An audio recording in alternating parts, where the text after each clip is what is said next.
Bismillahirrahmanirrahim. Assalamualaikum warahmatullahi ta'ala wabarakatuh. Alhamdulillahi rabbil alamin. Wal'aqibatu lilmuttaqin. Wa la udwana illa 'alal zalimin. Asyhadu an la ilaha illallah wahdahu la syarika lah. Wa asyhadu anna Muhammadan 'abduhu wa rasuluh. Arsalahu bil huda wa dinil haqq liyuzhirahu 'ala ad-dini kullihi walau karihal kafirun. Rabbi shrah li sadri wa yassir li amri wahlul 'uqdatam min lisani yafqahu qawli. Raditu billahi rabban wa bislami dina wa bi Muhammadin nabiyyan wa rasulan. Rabbi yassir wa la tu'sir. Rabbi tammim bil khair wa la hawla wa la quwwata illa billah. Muslimin, muslimat, tuan-tuan dan puan-puan rahmati Allah Subhanahu wa taala. Mari sama-sama kita merafakkan kesyukuran kehadrat Allah Subhanahu wa taala. Dengan limpah dan kurnianya sekali lagi kita dapat bertemu pada malam ini. Mudah-mudahan kita mengharapkan apa yang kita lakukan ini merupakan suatu amal ibadah kepada Allah Subhanahu wa taala dan akan diganjarkan dengan suatu ganjaran hebat di sisi Allah Subhanahu wa taala di hari akhirat nanti. Ya, alhamdulillah, pada malam ini kita akan masuk tentang sirah perjalanan baginda Nabi SAW, iaitu tentang penyertaan baginda Nabi SAW dalam usaha membina semula Al-Kaabah Al-Musharrafah. Tuan-tuan dan puan-puan rahmati Allah Subhanahu wa taala. Apabila kita membicarakan tentang Al-Kaabah Al-Musharrafah, iaitu Kaabah yang dimuliakan oleh Allah Subhanahu wa taala, nescaya ada beberapa pandangan para mufassirin, para ulama yang mengatakan bahawa Kaabah ini pada peringkat awalnya dibina oleh Nabi Adam AS. Nabi Adam AS adalah orang yang pertama diperintahkan oleh Allah Subhanahu wa taala membina Kaabah. Di mana? Di Makkah Al-Mukarramah, di tapak yang sedia ada pada hari ini. Seperti mana disebut dalam banyak kitab-kitab tafsir, para ulama menghuraikan bahawa, menyatakan bahawa ada riwayat yang mengatakan bahawa apabila Nabi Adam AS diturunkan daripada syurga oleh Allah Subhanahu wa taala, maka pada ketika itu Nabi Adam AS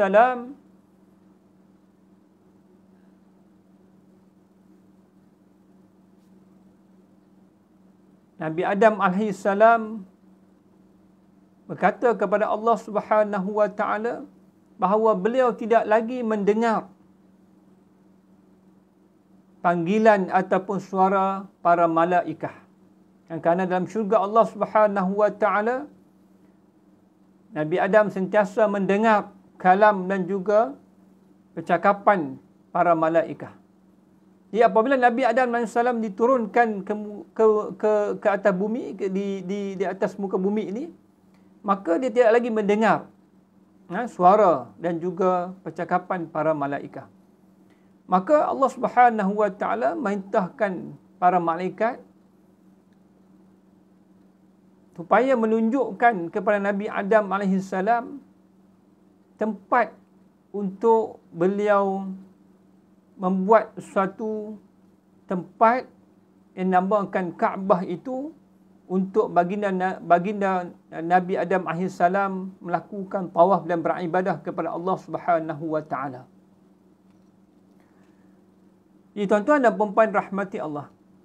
Maka ini persoalan yang sering ditanya oleh masyarakat.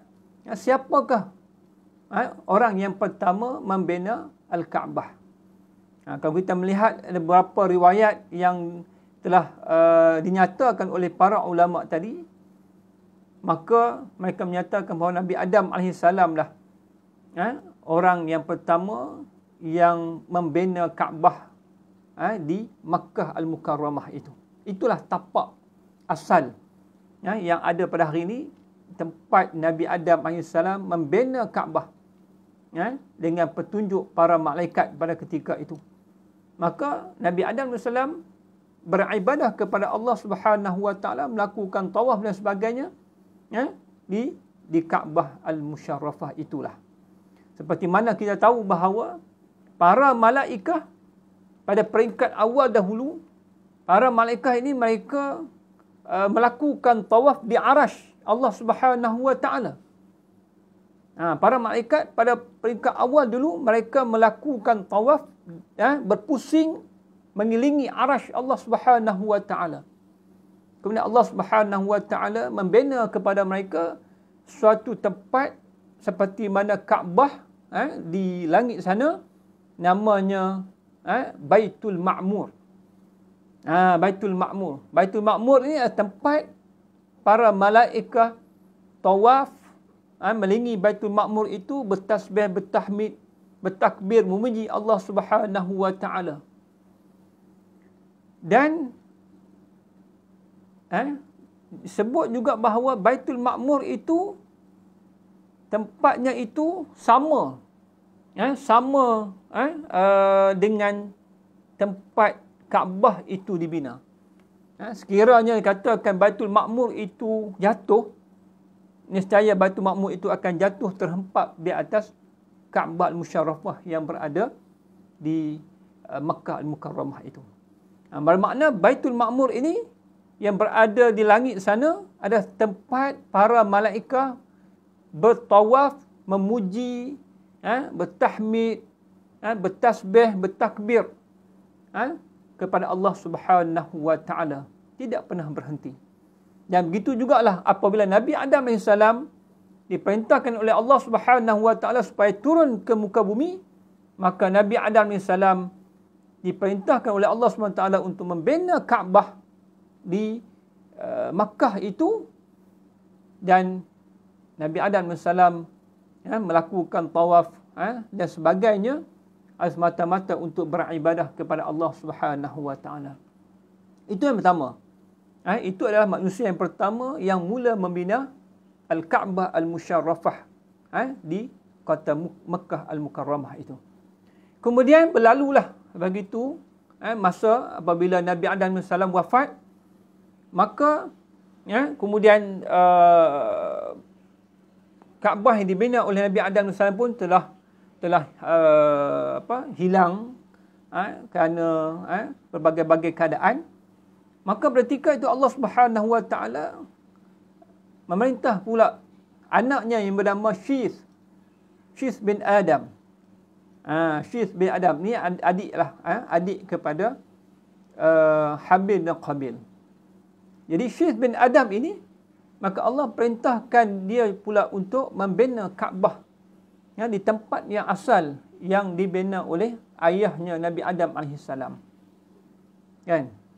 Kemudian Syekh bin Adam juga sentiasa beribadah, tawaf dan sebagainya kepada Allah Subhanahu Wa Taala, mengelilingi Kaabah Musharrafah yang dibina semula selepas berlaku beberapa keadaan, sehingga Kaabah yang dibina oleh Nabi Adam SAW itu dia semakin hilang.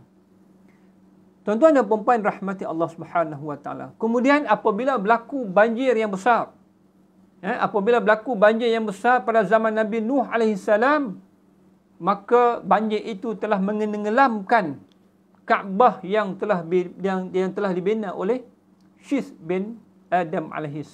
Maka hilang Kaabah itu beberapa waktu yang lama, sehinggalah Allah Subhanahu Wa Taala memerintahkan Nabi Ibrahim AS bersama dengan anaknya Nabi Ismail AS untuk membina Kaabah semula setelah beberapa lama selepas berlakunya banjir yang besar yang melanda pada ketika itu, sehingga mengakibatkan Kaabah yang dibina oleh Syith bin Adam pun telah hilang. Jadi kalau kita melihat di sini bahawa orang yang pertama membina Kaabah adalah Nabi Adam AS. Yang kedua adalah Syith bin Adam alaihissalam. Dan yang ketiga adalah Nabi Ibrahim alaihissalam. Nabi Ibrahim alaihissalam, Allah SWT sebut jelas dalam Al-Quran, dalam surah Al-Baqarah ayat 127. A'udzubillahi minasyaitonir rajim. Wa idh yarfa'u Ibrahimul qawa'ida minal baiti wa Ismail. Rabbana taqabbal minna innaka antas samiul alim.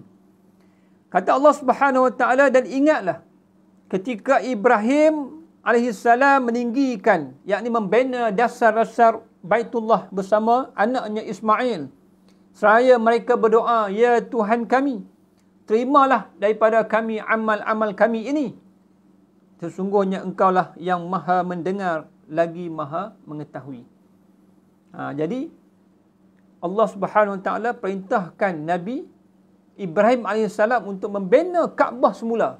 Selepas Kaabah yang dibina oleh Syith bin Adam itu hilang apabila dilanda banjir yang besar pada zaman Nabi Nuh AS. Nabi Ibrahim AS kita tahu, diperintahkan oleh Allah Subhanahu Wa Taala meninggalkan Baitul Maqdis bersama dengan isterinya, kemudian anaknya yang bernama Ismail AS, bawa datang ke satu tempat namanya Bakkah. Bakkah iaitu tempat yang kering kontang. Satu lembah, satu wadi yang kering kontang, namanya Bakkah pada ketika itu. Maka di situlah ditinggalkan anak dan isterinya. Kemudian beliau diperintahkan oleh Allah SWT balik kembali ke Baitul Maqdis. Kemudian berapa ketika datang pula menziarahi isteri dan anaknya. Kemudian balik kembali ke Baitul Maqdis. Kemudian berapa ketika datang lagi menziarahi isteri dan anaknya. Dan pada waktu yang ketiga itulah, pada waktu yang ketiga, beliau datang semula ke Makkah pada ketika itu untuk menziarahi isteri dan anaknya. Maka ketika itulah Allah Subhanahu Wa Taala memerintahkan Nabi Ibrahim alaihissalam dan anaknya Nabi Ismail alaihissalam untuk membina Kaabah semula di atas tapak yang sama yang dibina oleh Nabi Adam alaihissalam, dibina oleh Nabi Ibrahim sama anaknya dengan petunjuk oleh para malaikat Allah Subhanahu Wa Taala. Ya tuan-tuan dan puan-puan rahmati Allah Subhanahu Wa Taala. Pada zaman Arab Quraisy, berlaku suatu banjir yang besar sehingga mengakibatkan Kaabah yang dibina oleh Nabi Ibrahim dan anaknya Nabi Ismail AS itu dia hampir nak robah. Biasalah Kaabah pada zaman itu dibina dalam keadaan yang tidak begitu kukuh. Walaupun disebut bahawa Nabi Ibrahim AS membina Kaabah itu, ambil batu-batu itu daripada 7 bukit yang ada berdekatan dengan kota Mekah pada ketika itu. Tetapi mungkin dia punya tiang-tiang asasnya itu tidak berapa kuat, sehingga apabila zaman masyarakat Arab Quraisy berkuasa di kota Mekah pada ketika itu, mengakibatkan suatu banjir yang besar melanda kota Mekah, mengakibatkan asas-asas Kaabah yang dibina oleh Nabi Ibrahim itu mula dia reput, dan akhirnya dia dah perlu dibaiki. Dia hampir nak runtuh. Maka pada ketika itu, tuan-tuan dan puan-puan rahmati Allah, orang Arab Quraisy walaupun mereka ni orang yang orang kata apa, orang yang juhala, orang yang jahil, mencampur aduk di antara syiar Islam dengan kesyirikan, dengan kekufuran. Mereka campur aduk di dalam peribadatan mereka pada ketika itu di kota Mekah. Tetapi dalam bab Kaabah ini, mereka sangat memuliakan Kaabah dan mereka tak berani nak usik Kaabah. Tak berani nak usik Kaabah. Mereka sangat muliakan Kaabah itu. Kerana apa? Kerana mereka tahu bahawa Kaabah itu ada Tuhan yang menjaga Kaabah itu sendiri. Sebab apa? Sebab peristiwa ini mereka melihat sendiri dengan mata kepala mereka. Bagaimana ketika Abrahah nak menyerang kota Mekah. Abrahah yang datang daripada kota Yaman, dia nak menyerang kota Mekah. nak meruntuhkan Kaabah. Pada ketika itu mereka melihat dengan mata kepala mereka sendiri bahawa tentera Abrahah, tentera bergajah itu akhirnya diserang oleh burung ababil yang datang daripada mana pun mereka tak tahu. Yang mana burung ababil itu membawa di kaki mereka itu ketulan-ketulan batu daripada api neraka, sehingga membuatkan apabila dihujani batu itu kena kepada badan-badan tentera-tentera Abrahah itu, maka badan mereka itu berlubang seperti mana daun yang dimakan oleh ulat.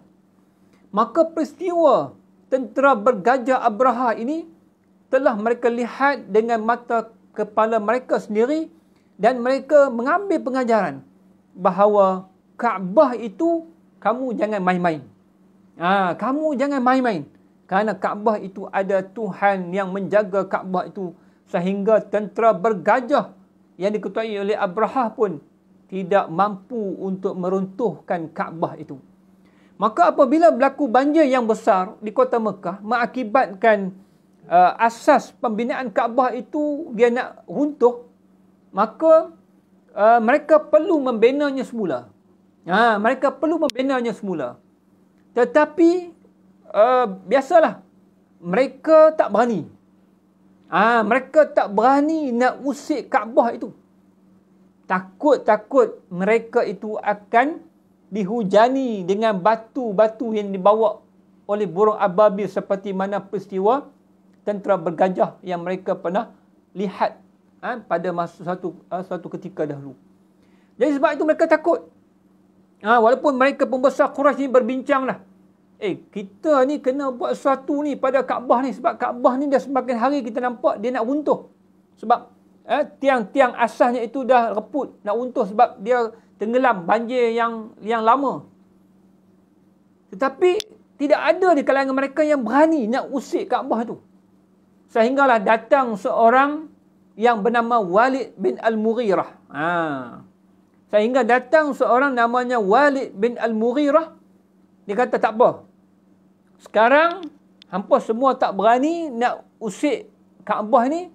Tak apa, biar aku yang bawa kapak dan aku yang meruntuhkan Kaabah ni dulu, dan esok hari hampa tengok.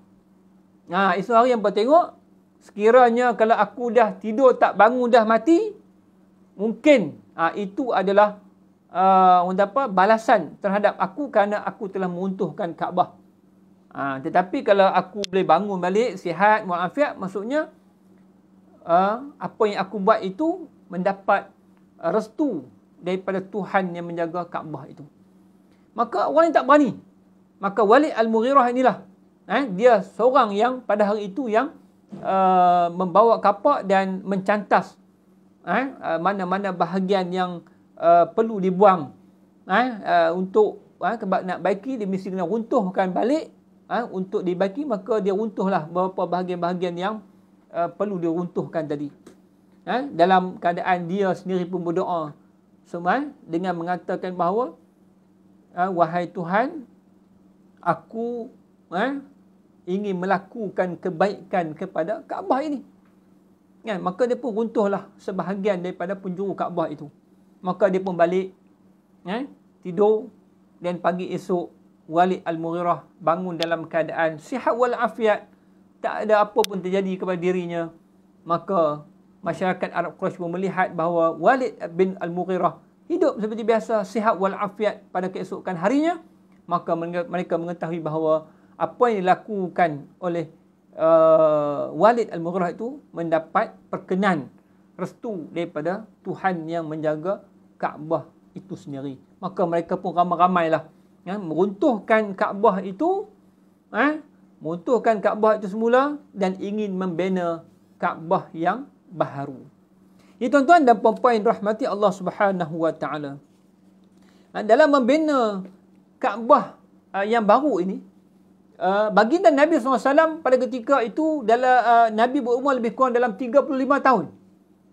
Selepas 10 tahun Nabi berkahwin dengan Siti Khadijah. Kita tahu Nabi berkahwin pada umur 25 tahun bersama Siti Khadijah. Jadi selepas 10 tahun Nabi berkahwin dengan Siti Khadijah, maka pada ketika itulah berlakunya banjir yang besar sehingga mengakibatkan Kaabah itu hampir nak runtuh.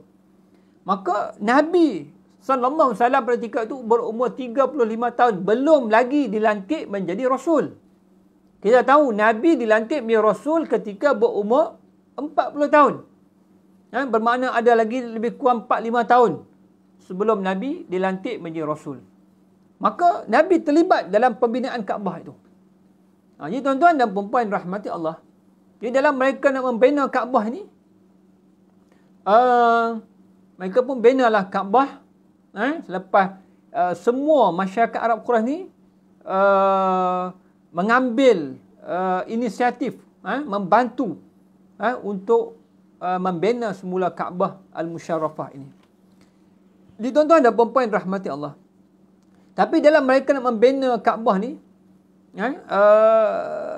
mereka ni tak dapatlah, orang kata apa, tak dapat keperluan yang secukupnya untuk membina Kaabah seluas seperti mana yang dibina oleh Nabi Ibrahim AS. Kerana keperluan peralatan dan sebagainya tidak mencukupi pada ketika itu, sehingga mengakibatkan mereka nak membina Kaabah seperti mana luasnya, besarnya yang dibina oleh Nabi Ibrahim AS bersama anaknya itu tidak mencukupi, sehingga masyarakat Arab Quraisy terpaksa mengurangkan 6 hasta. 6 hasta, iaitu daripada arah utara Kaabah itu, iaitu di kawasan Hijr, kita panggil Hijr Ismail tu. Sebab itu Hijr Ismail itu termasuk di dalam, dikira sebagai Kaabah, termasuk di dalam Kaabah. Hijr Ismail. Sebab itu bila kita tawaf, tuan-tuan dan puan-puan rahmatullah, kita tawaf kan, kita tawaf Kaabah tu, kita tak boleh shortcut masuk di Hijr Ismail tu, pusing, tak boleh. Tak boleh. Sebab apa? Sebab Hijr Ismail itu dikira sebagai Kaabah lagi. Kerana pada zaman Arab Quraisy membina semula Kaabah ini, mereka telah mengurangkan sebanyak 6 hasta daripada pembinaan Kaabah yang asal, yang dibina oleh Nabi Ibrahim AS, kerana tidak mencukupi keperluan pembinaan pada ketika itu. Jadi mereka kurang banyak 6 hasta, tetapi tetap dikira kerana apa yang dibina oleh Nabi Ibrahim AS itu yang asal, tapak yang asal, itulah dia Al-Kaabah Al-Musyarrafah. Maka sebab itu walaupun dikurang sebanyak 6 hasta pembesaran Kaabah itu, maka kawasan Hijr Ismail itu tetap dikira sebagai Kaabah. Maka sebab itu bila kita nak tawaf, kita tak boleh shortcut masuk di kawasan Hijr Ismail itu, kemudian pusing sebelah sana, tak boleh. Kalau kita buat macam tu, tidak sah tawaf kita. Kerana apa? Kerana kita tidak tawaf dengan sempurna. Tawaf yang sempurna adalah kita kena tawaf daripada Hajar Aswad, pusing di sebalik belakang Hijr Ismail itu. Sebab itu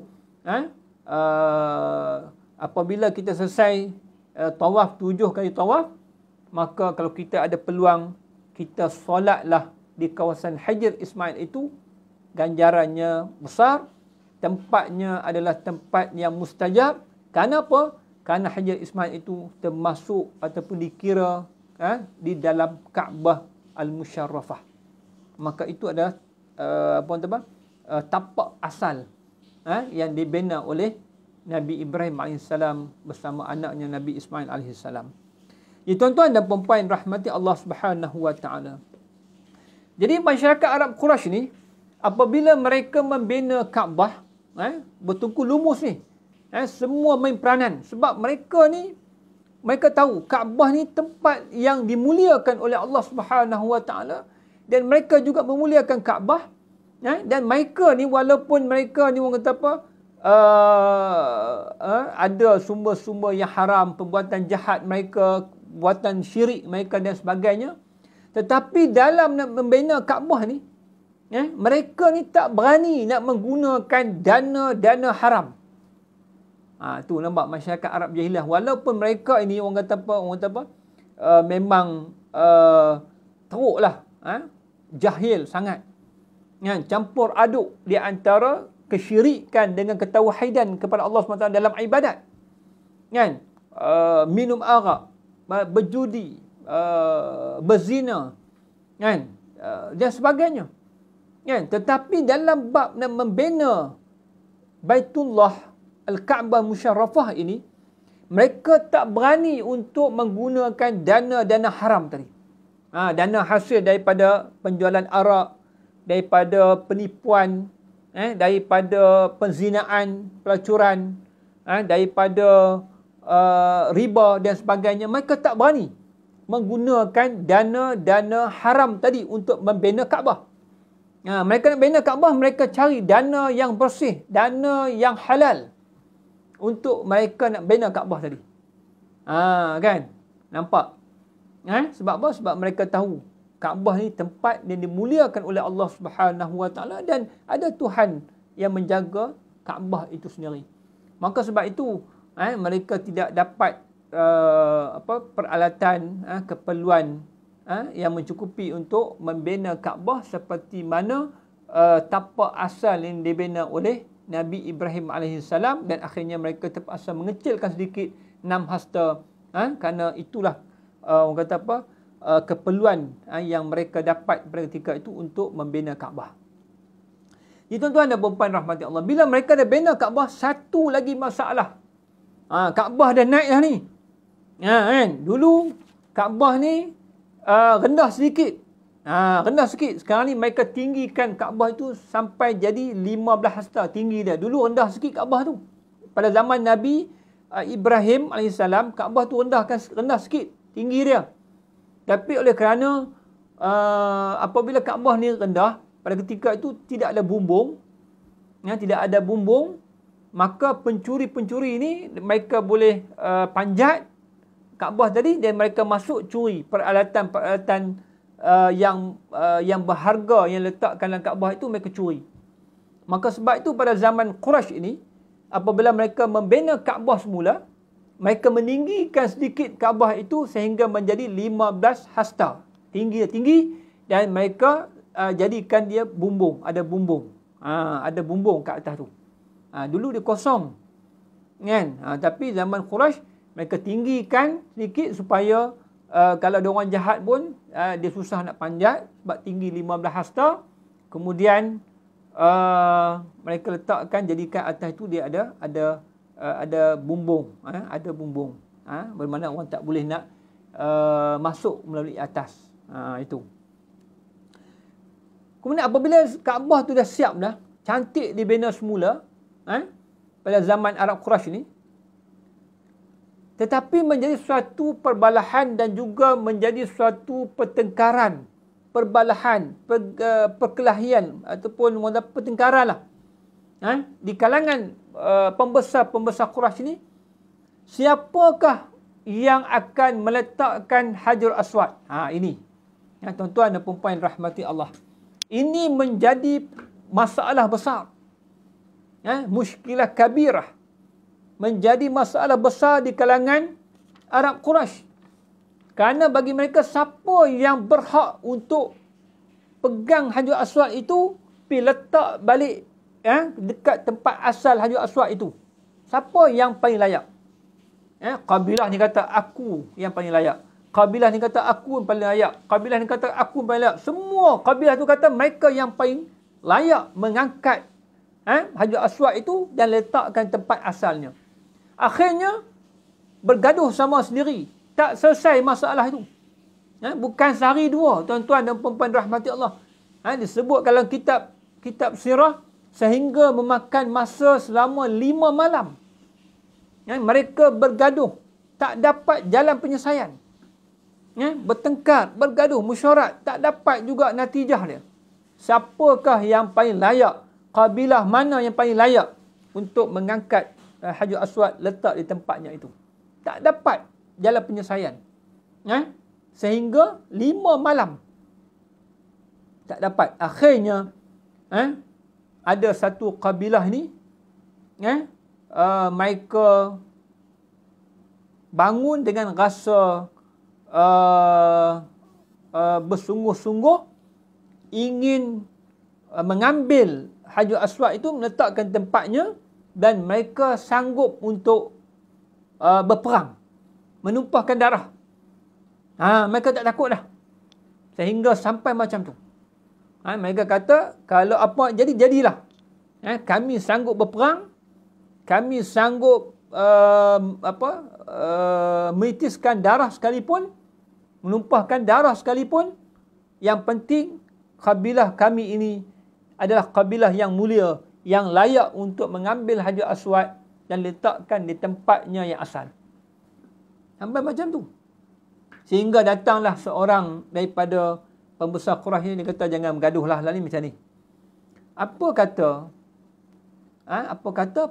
Kita ni, kita lantik seorang hakim. Sebab mereka dah mesyuarat ni, duduk mesyuarat sama-sama pembesar Quraisy, tak dapat natijah dia. Tak dapat keputusan dia. Siapa yang layak? Tak dapat. Tak ada idea yang bernas. Sehingga datang seorang pembesar ni, kata lah ni macam ni lah. Apa kata kita lantik seorang hakim? Kita lantik seorang hakim untuk menghakimi kita ni. Kan? Mereka kata siapa? Siapa kita lantik? Dia kata lah ni macam ni. Esok pagi, kita tengok siapakah manusia yang paling awal masuk Masjidil Haram, maka dia itulah orang yang kita akan lantik dia sebagai hakim. Semua bersetuju. Pembesar Quraisy kata, okey, kita bersetuju. Esok, kita tengok. Siapakah orang yang pertama masuk Masjidil Haram, maka kita akan lantik dia sebagai hakim. Okey, semua setuju. Maka mereka pun balik pada malam itu. Maka pagi esok, mereka pun tunggu-tunggulah. Nak tengok siapa orang yang pertama masuk Masjidil Haram pada pagi itu untuk mereka lantik sebagai hakim. Maka Allah Subhanahu Wa Taala telah menggerakkan baginda Nabi sallallahu alaihi wasallam untuk menjadikan Nabi sallallahu alaihi wasallam, walaupun dia belum lagi walaupun Nabi belum lagi lantik sebagai Rasul pada ketika itu, maka Allah menggerakkan diri Muhammad bin Abdullah itu untuk pergi masuki Masjidil Haram itu pada awal pagi daripada orang lain. Maka apabila pembesar Quraisy lihat lelaki yang pertama yang masuk Masjidil Haram itu adalah namanya Muhammad bin Abdullah, mereka semua seronok. Apabila mereka tahu bahawa lelaki yang awal masuki Masjidil Haram itu adalah namanya Muhammad bin Abdullah, mereka semua seronok, semua gembira. Kerana apa? Kerana mereka tahu Muhammad ni seorang yang punya budi pekerti yang baik. Mempunyai seorang yang digelar sebagai Al-Amin di kalangan bangsa Arab Quraisy. Mereka tahu dia orang yang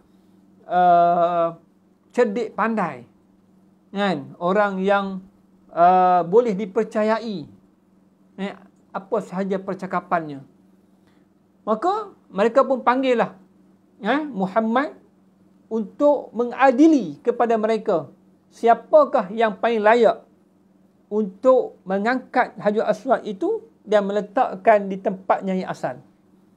Maka tuan-tuan dan puan-puan rahmati Allah, inilah bagaimana Allah Subhanahu Wa Taala mendorong baginda Nabi SAW supaya masuk awal di dalam Masjidil Haram pada pagi itu, sehingga dilantik sebagai hakim untuk memutuskan perdebatan di kalangan pembesar-pembesar Quraisy ini. Dan pada waktu yang sama, Allah Subhanahu Wa Taala mengurniakan suatu idea kepada baginda Nabi SAW bagaimana untuk beliau membuat keputusan yang menggembirakan semua pihak. Semua pihak. Bukan senang. Nabi nak buat keputusan yang adil, yang membuatkan semua pihak rasa gembira. Maka Nabi SAW pun bagi tahu pada pembesar Quraisy, lah ni macam ni. Kamu ambil satu kain, satu kain ataupun panggil sebagai satu selendang. Ambil satu selendang, kan? Ambil satu selendang, hampar dekat atas pasir tu, kan? Ambil satu selendang, hampar kat atas pasir tu. Kemudian Nabi ambil hajar aswad tu, letak ke atas kain selendang tadi. Kemudian Nabi suruh ketua-ketua kabilah tadi pegang seorang sikit selendang tadi ataupun kain tadi. Mereka husunglah batu hajar aswad tu, pegang seorang sikit, bawa pergi ke Kaabah yang telah siap tadi tu. Sampai sahaja di hadapan Kaabah tadi, maka Nabi SAW yang mengambil hajar aswad itu dan meletakkan di tempat asal, di penjuru ataupun di bucu Kaabah Al-Musharrafah itu. Jadi semua pembesar-pembesar Quraisy gembira. Mereka berpuas hati dengan apa yang diputuskan oleh Muhammad bin Abdullah ini. Mereka seronok. Sebab apa? Sebab semua dapat pegang, sama-sama dapat menolong, sama-sama dapat membawa hajar aswad itu untuk dibawa ke tempat asal. Tempat hajar aswad itu. Jadi semua seronok, semua gembira. Jadi yang mengambil di atas kain hamparan tadi adalah baginda Nabi SAW ambil, dan Nabi yang meletakkan tempat asal tadi. Dan semua pembesar-pembesar Quraisy, ketua-ketua kabilah tadi merasa puas hati. Maka tuan-tuan dan puan-puan rahmati Allah, melihat kepada pengadilan yang dilakukan oleh baginda Nabi SAW ini, membuatkan mereka rasa seronok, gembira, bahawa semua dapat menyumbang untuk membawa hajar aswad itu pergi ke tempat asalnya. Sedangkan sebelum itu mereka nak bergaduh. Bukan bergaduh biasa-biasa, bahkan mereka nak menghunus pedang, nak berbunuh-bunuhan di antara satu kabilah dengan kabilah yang lain. Kenapa? Kerana hajar aswad. Kerana kabilah ni kata, aku yang paling mulia, yang berhak untuk ambil hajar aswad ni, letak tempat asalnya. Kabilah ni pun kata, tak, kabilah aku yang paling mulia, yang berhak untuk ambil hajar aswad ni, letak tempat asalnya. Akhirnya dua-dua kabilah ni mengeluarkan pedang nak berperang. Nampak tuan-tuan dan puan-puan rahmati Allah. Akhirnya Allah memerintahkan baginda Nabi SAW untuk menjadi hakim kepada mereka, dan Nabi mengadili mereka dengan penuh keadilan, sehingga mereka pun tak terfikir apa yang dilakukan oleh baginda Nabi SAW itu, mereka pun tak terfikir idea itu. Sehingga apabila Nabi cerita kepada mereka, Nabi tunjuk cara melakukan dan sebagainya, akhirnya semua berpuas hati dengan idea yang bernas yang ditunjukkan oleh baginda Nabi SAW. Maka mereka sangat kagum dengan kepintaran, kecerdikan yang ada pada diri baginda Nabi SAW, kerana dapat menyelesaikan suatu masalah yang besar yang berlaku di kalangan kabilah-kabilah Quraisy pada ketika itu, dalam nak meletakkan hajar aswad di tempatnya yang asal. Jadi tuan-tuan dan puan-puan rahmati Allah Subhanahu wa taala, ada 3 pengajaran. Ada 3 pengajaran yang boleh kita ambil daripada kisah baginda Nabi SAW terlibat sama dalam membina Kaabah dan juga meletakkan hajar aswad di tempatnya yang asal. Kata Syekh Dr. Ramadan Abuti kepada kita bahawa pengajaran yang pertama, keagungan dan kemuliaan Kaabah sejak zaman berzaman. Ini.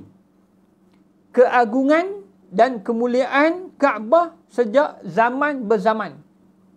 Seperti mana saya sebutkan tadi, kan? Daripada Nabi Adam AS, kemudian dibina semula oleh anaknya Syith bin Adam, kemudian dibina semula oleh Nabi Ibrahim dan Nabi Ismail alaihissalam, kan? Kemudian dibina semula oleh Arab Quraisy, kan? Maka di sana adanya kemuliaan dan keagungan Kaabah itu sendiri. Kerana Kaabah itu dibina di atas perintah dan suruhan daripada Allah Subhanahu wa taala. Maka sebab itu tuan-tuan dan puan-puan rahmati Allah, kalau kita melihat bahawa Kaabah itu agung dan mulia di sisi Allah Subhanahu wa taala, tetapi ini tidak bererti pula bahawa Kaabah ini boleh memberi sesuatu kesan dan pengaruh terhadap mereka yang melakukan tawaf di sekelilingnya. Kerana Kaabah itu merupakan batu yang tidak boleh memberi sebarang manfaat ataupun mudarat. Tapi walaupun Kaabah ini, dia ni Kaabah al-Musyarrafah, Kaabah yang dimuliakan oleh Allah SWT. Tetapi kena ingat, Kaabah itu adalah batu. Dia adalah batu. Dia tidak boleh memberi apa-apa manfaat dan juga dia tidak boleh memberi apa-apa kemudaratan. Oleh kerana dia sebagai simbol pengabdian kepada Allah Subhanahu wa taala. Kaabah sebagai simbol penyatuan umat Islam daripada seluruh dunia untuk beribadah kepada Allah Subhanahu wa taala. Maka sebab itu umat Islam seluruh dunia, dia berada di mana sekalipun, kutub utara, kutub selatan dan sebagainya, apabila mereka hendak menunaikan solat, mesti semua umat Islam menghalakan dada mereka ke arah Baitullah Al-Kaabah Al-Musyarrafah. Kerana tempat Kaabah ini adalah simbol kepada penyatuan umat Islam seluruh dunia. Walaupun Kaabah itu tempat yang dimuliakan oleh Allah Subhanahu wa taala, maka tidak perlulah kita melakukan perkara-perkara bid'ah di hadapan Kaabah itu. Pergi pegang-pegang Kaabah, sapu-sapu dekat badan dan sebagainya. Tak perlu. Tak perlu. Apa yang perlu adalah kita melakukan tawaf 7 kali pusingan dengan penuh yakin. Kemudian kita solat sunat tawaf di belakang maqam Ibrahim, ataupun kita solat di dalam Hijr Ismail, berdoa kepada Allah Subhanahu Wa Taala tempat-tempat mustajab, di Multazam, di Hijr Ismail, dan sebagainya. Itu yang diperintahkan oleh baginda Nabi sallallahu alaihi wasallam. Tak perlu kita lakukan perkara-perkara bid'ah seperti mana kita lihat daripada negara-negara yang lainlah, seperti Iran dan sebagainya, yang mereka itu banyak melakukan perkara-perkara bid'ah dalam tawaf itu, kerana mereka melakukan perkara yang tidak disuruh, yang diperintahkan oleh baginda Nabi sallallahu alaihi wasallam. Maka sebab itu nak bagi tahu bagi kita bahawa walaupun Kaabah itu merupakan kemuliaan sejak zaman berzaman, daripada Nabi Adam, Syis bin Adam, Nabi Ibrahim alaihissalam, dan dimuliai oleh Allah Subhanahu wa taala, tapi Kaabah itu dia tetap batu yang tidak boleh memberi sebarang manfaat dan juga tidak boleh memberi sebarang kemudaratan. Maka sebab itu, tuan-tuan dan puan-puan rahmati Allah, Allah Subhanahu wa taala berfirman dalam surah Al-Baqarah ayat 125, "Wa iz ja'alna al-baita mathabatan lin-nasi wa amna wattakhidhu min maqami Ibrahim musalla." Dan ingatlah ketika kami menjadikan rumah Baitullah itu tempat berkumpul bagi manusia dan tempat yang aman. Jadi Allah jadikan Baitullah Kaabah Musyarrafah itu adalah tempat berkumpulnya manusia seluruh dunia. Sebab tu kita tengok dulu bila musim haji kan, jutaan manusia datang berkumpul di Baitullah Al-Kaabah Musyarrafah ini. Dan tempat itu dalam keadaan aman. Dalam keadaan aman. Tidak ada, bila kita duduk dalam kawasan Kaabah Al-Musyarrafah itu, kita rasa aman. Rasa hati tenang. Walaupun kita datang dulu daripada negara Malaysia, kita datang pergi sana dalam keadaan yang gelisah, dalam keadaan yang ada berbagai-bagai ketidaktentuan dalam diri kita. Tetapi bila kita datang sahaja, duduk melihat Kaabah itu sendiri, kita rasa hilang segala stres, hilang segala masalah dan sebagainya. Kita rasa tenang berada di hadapan Kaabah itu sendiri. Sebab tu kita melihat Kaabah pun dapat pahala. Tengok Kaabah pun dah dapat pahala. Sebab apa? Dia dapat menghilangkan kegelisahan, dapat menghilangkan kegusaran dan sebagainya yang ada dalam diri kita. Sebab itu Allah SWT kata apa? Dan ingatlah ketika kami menjadikan rumah iaitu Baitullah itu tempat berkumpul bagi manusia seluruh dunia dan tempat yang aman. Tidak ada tempat yang paling aman kecuali rumah Allah Subhanahu Wa Taala. Apatah lagi rumah Allah itu di Baitullah Kaabah Al-Musharrafah. Dan jadikanlah sebahagian makam Ibrahim tempat sembahyang. Makam Ibrahim, dia tahu tempat Nabi Ibrahim, ada tapak kaki Nabi Ibrahim tu di belakang tu, disunatkan kita solat sunat tawaf apabila kita selesai 7 kali tawaf, 7 kali pusingan itu, kita solat sunat tawaf di belakang makam Nabi Ibrahim AS itu.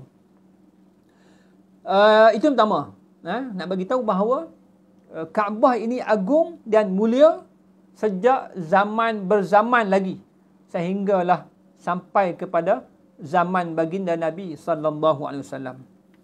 Yang kedua, hikmah ataupun pengajaran yang kedua yang boleh kita ambil, yang kedua adalah sejauh manakah kebijaksanaan baginda Nabi SAW dalam menghadapi dan menyelesaikan masalah-masalah, membereskan kes-kes yang timbul dan menghapuskan persengketaan.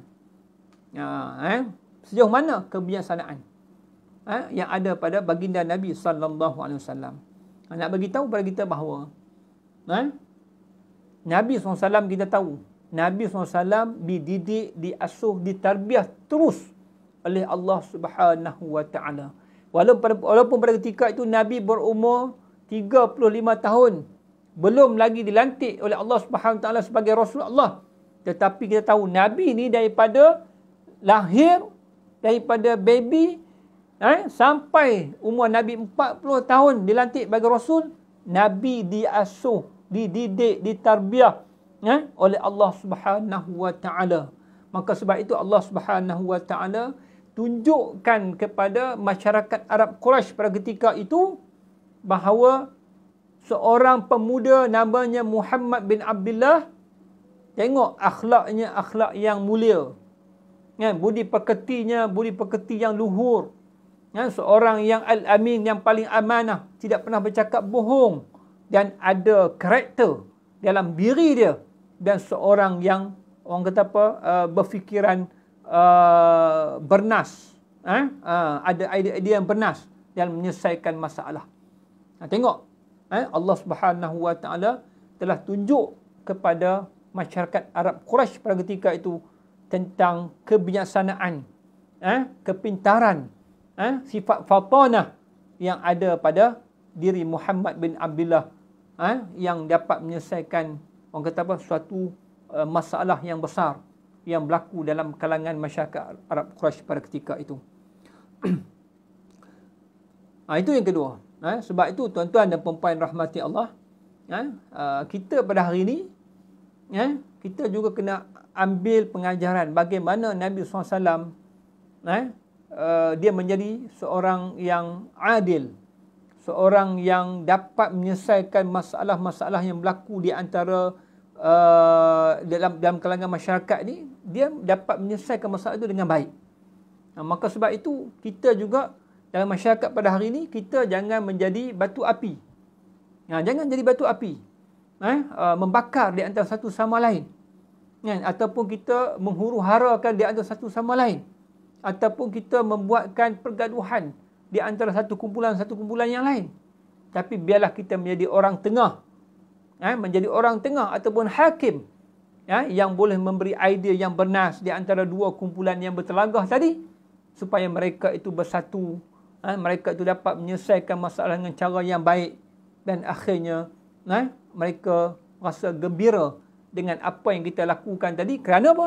Kerana mereka daripada awal bergaduh, tetapi akhirnya mereka menyambung kembali silaturahim. Maka itulah mesti ada pada seorang yang nak menjadi pemimpin, menjadi ketua dalam sebuah kumpulan, sebuah organisasi dan sebagainya. Mestilah seorang yang pemikirannya bernas, idea yang hebat, menjadi seorang yang bersifat adil dan menyelesaikan masalah. Tidak ada orang kata apa, sifat penting diri sendiri dan sebagainya. Tidak ada. Dia nak menyelesaikan satu masalah itu adalah kerana Allah Subhanahu Wa Taala, kerana nak menyambungkan hubungan silaturahim di antara satu kumpulan dengan satu kumpulan yang lain. Ini yang dilakukan oleh baginda Nabi SAW. Nabi lakukan perkara tadi untuk menyelesaikan masalah yang dihadapi oleh musyrikin Quraisy bukan kerana Nabi ada kepentingan apa-apa. Bukan kerana Nabi kata, kalau aku dapat selesaikan masalah ni, mungkin aku dapat jawatan daripada pembesar-pembesar Quraisy. Tak ada. Ataupun Nabi ada niat, kalau aku dapat selesaikan masalah ni, mungkin aku akan dapat harta yang banyak daripada pembesar-pembesar Quraisy. Tak. Tetapi Nabi dapat menyelesaikan masalah itu dengan penuh keadilan, tanpa ada sebarang pun, sedikit pun kepentingan diri sendiri. Kenapa? Kerana Nabi tak nak berlakunya pertumpahan darah yang besar di kota Mekah pada ketika itu. Dan akhirnya Nabi dapat menyelamatkan perkara itu daripada berlaku. Itu yang kedua. Dan yang ketiga, ketinggian dan kelebihan Nabi Muhammad SAW di kalangan orang-orang Quraisy, sehingga mereka pada umumnya mempercayai dengan penuh segala percakapan serta menyanjung tinggi akhlak dan pekerti Nabi Muhammad SAW, sehingga mereka menggelarnya sebagai Al-Amin. Ya tuan-tuan dan puan-puan rahmati Allah. Yang ketiga, nak tunjuk, Allah SWT nak tunjuk tentang ketinggian peribadi, kemuliaan yang ada pada diri baginda Nabi SAW, sehingga masyarakat Arab Quraisy pada ketika itu mereka menggelarkan diri Muhammad ini dengan suatu panggilan namanya Al-Amin, iaitu orang yang paling jujur, orang yang paling amanah. Nampak tuan-tuan dan puan-puan rahmati Allah. Jadi kalau kita nak menjadi seorang pemimpin dan menjadi seorang ketua, maka kita naklah tunjuk contoh teladan yang terbaik kepada orang lain. Maka bila kita tunjuk contoh teladan yang baik kepada orang lain, insya-Allah orang itu akan melihat dan mereka mudah untuk mempercayai, mengikut apa yang kita cakap dan kita buat. Tetapi kalau sebaliknya, maka dia menjadi suatu kesukaran kerana orang lihat bahawa dia cakap macam lain tapi buat macam lain. Orang kata apa? Cakap tak serupa bikin. Ini tuan-tuan dan puan-puan rahmati Allah Subhanahu Wa Taala. Maka sebab itu Nabi tunjuk contoh. Sebab itu Allah sebut dalam Al-Quran, wa innaka la'ala khuluqin azim. Wa innaka la'ala khuluqin azim. Sungguhnya engkau wahai Muhammad di atas akhlak-akhlak yang mulia, akhlak-akhlak yang agung. Maksudnya apa? Akhlak Nabi itu sangat tinggi. Sangat tinggi. Sebab itu tuan-tuan dan puan-puan rahmati Allah Subhanahu Wa Taala, walaupun begitu,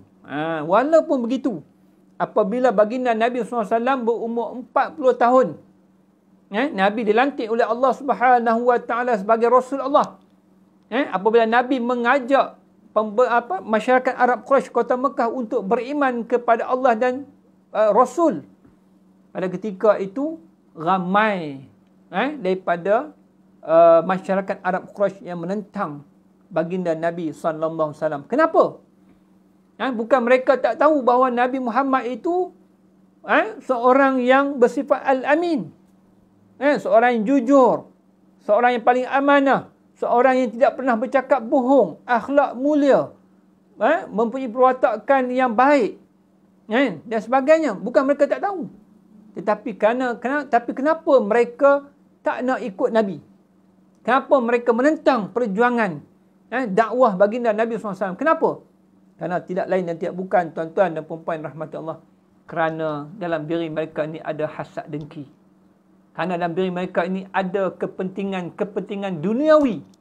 Kerana dalam hati mereka ini adanya sifat-sifat mazmumah, yang menghantui mereka. Bukan sebab mereka tak tahu. Mereka tahu.